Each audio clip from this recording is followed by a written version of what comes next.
এবার ঠেলা সামলাও, ঠেলার নাম বাবাজি। শেখ হাসিনাকে দেশে ফেরাতে এবার উত্তাল ঢাকার রাজপথ। সমন্বয়ক সারজিজ আলমের গাড়িতে ভাঙচুর। বিস্তারিত জানতে সাথেই থাকুন। কোটা আন্দোলনের পর সরকার পতনের আন্দোলন, এক দফা দাবির মুখে শেখ হাসিনাকে দেশ ছাড়তে বাধ্য করেছিল ছাত্র জনতা। পরে অবশ্য পালিয়ে গিয়ে ভারতের দিল্লিতে আশ্রয় গ্রহণ করেন এই প্রধানমন্ত্রী।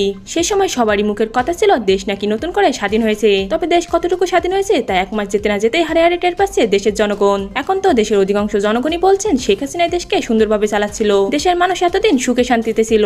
এদিকে আজ ঢাকার রাজপথে আওয়ামী লীগের বিক্ষোভ মিছিল অনুষ্ঠিত হয়। আর সমন্বয়করা সেই মিছিলে বাধা দিতে গেলে আওয়ামী লীগ নেতাকর্মীরা তাদের গাড়িতে ভাঙচুর করেন। অল্পের যেন প্রাণে বাঁচেন সমন্বয়ক সারজিজ আলম ও হাসনাত আব্দুল্লাহ। সেখানে আওয়ামী লীগ কর্মীরা বলেন শেখ হাসিনাকে খুব শীঘ্রই দেশে ফিরিয়ে আনা হবে।